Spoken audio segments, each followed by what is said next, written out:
let's talk about master arguments. So we already seen, when we call a lot of library methods, values are passed into a method. These values are called arguments or parameters. The data type of an argument in a method must be in a method call must correspond to the variable declared in the parentheses of the method declaration. The parameter is the variable that holds the value being passed into a method. So let's open up pass arg. When you define a method, you can define a series of variables, or called parameters, inside these parentheses after the method name. Here we have only one called int number or num. When you call this display method value, you must use the same data type. 5 or x is an integer calculation, or string converted to integer. You must match the data type of the parameter. By using parameter variables in your method declaration, you can design your own methods that accept data this way. So when you have the int num and you are using the number somewhere here, when you call the display value, you pass in one integer and the method will display the value is plus the number, which is 5. When you pass an argument to a method, be sure the argument data type is compatible with the parameter variable's data type. Note the keyword is compatible. You don't necessarily to be the same, but it must be compatible. Java will automatically perform widening conversion, but narrowing conversion will cause a compiler error. For example, if you have a double, you cannot, because double has more data than the integer, you cannot convert a double into an integer, because this is narrowing down the scope. But if the parameter itself, if the display values parameter is a double, and you try to put an integer, that's okay, because integer has a smaller scope than double, and Java can do the widening conversion, converting an integer to double. The key is Java will not do anything that will hurt the number without you knowing that. Converting integer to double will not lose the actual value, but converting double to integer, if the double contains decimal places, you will lose value. The number will be incorrect. So Java will not implicitly does that. If you really want to do that, you have to do it yourself. You have to specify you want to do this conversion. Ask Java to do this explicitly for you. But Java will not do any implicit conversion that may cause the loss of precision. So here, remember, you cannot convert the double to integer when you call the method, but you can do the other side. You can convert, you can use the integer in place of a double parameter. You can also have multiple arguments. You can have 2 arguments defined, double 1, double 2. And of course, when you call this method, show sum, you need to specify 2 parameters, and order matters. The first parameter matches the first parameter. The first value matches the first parameter. The second value matches the second parameter. Of course, here, this is an addition in which order doesn't matter, but if it's a division or subtraction, then the order will matter. And arguments are passed by value.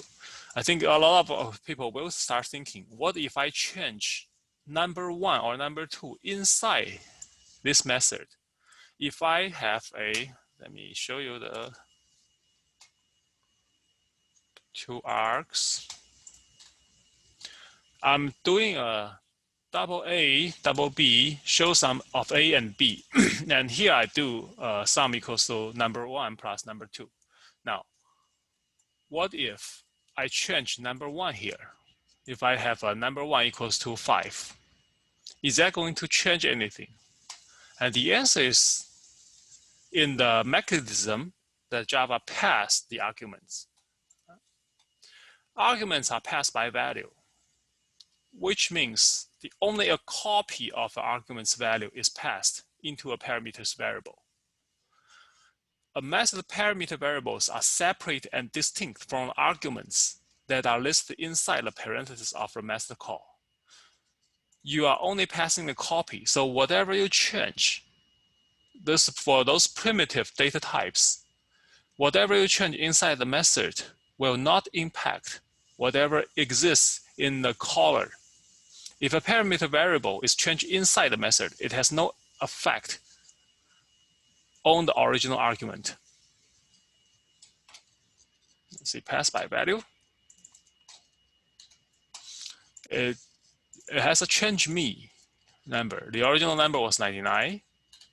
It got changed here to 0, but is the original number going to be changed? And you can see that the original number is still 99. It's not going to change. And remember, this is for primitive data types. When you pass object of reference to a method, a class type variable does not hold the actual data item that is associated with it, but holds the memory address of the object. So when you pass by value, you're actually passing the memory address. A variable associated with an object is called a reference variable. When you pass the object, such as string, it's actually a reference to the object that is passed. So you're passing the address, the string. When you pass the string, you are still pointing to the original string. Luckily, strings are immutable objects. So even if you change the string inside,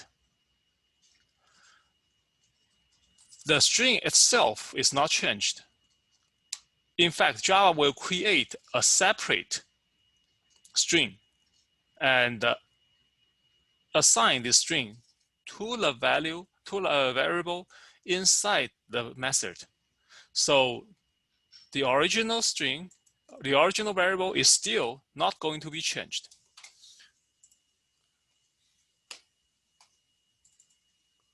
So here you want to change name.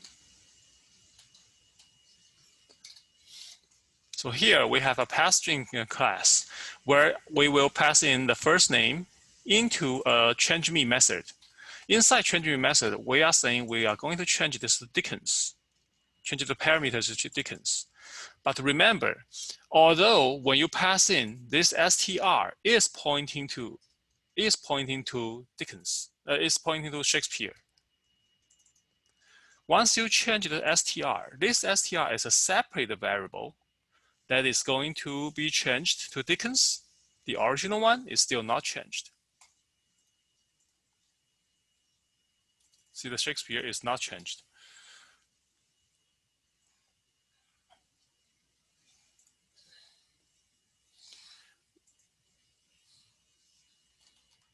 And as we have more and more methods, now it starts to become clear why you need java.comment for each method.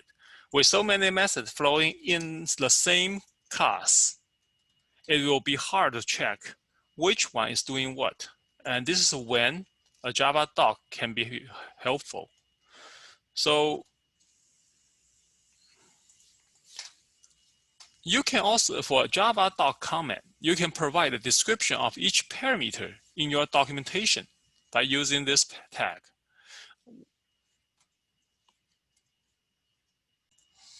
So here, in this show sum method, we have two parameters, and we use this parameter sign to tell Java doc when converting, we should have this parameter listed and its definition listed out. So if I just to try to generate Java doc, which is pointing to two args, finish. And let me try to find the index HTML. And here in the toArgs class, you can see this method main showSum. For showSum, you will have two parameters. Of course, you will always have the method definition in Java doc, but these two numbers will have its own comment telling the user what these two are doing. And more about local variables. A local variable is declared inside a method and is not accessible to statements outside the method.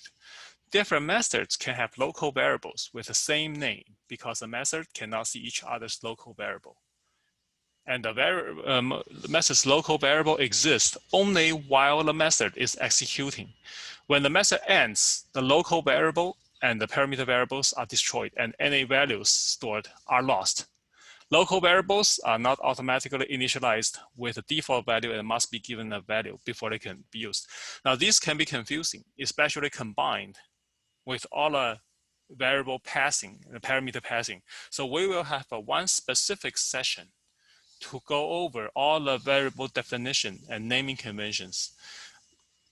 I just try to get you to get used to all the names before we start going into the mechanism behind. So we will discuss this in next session.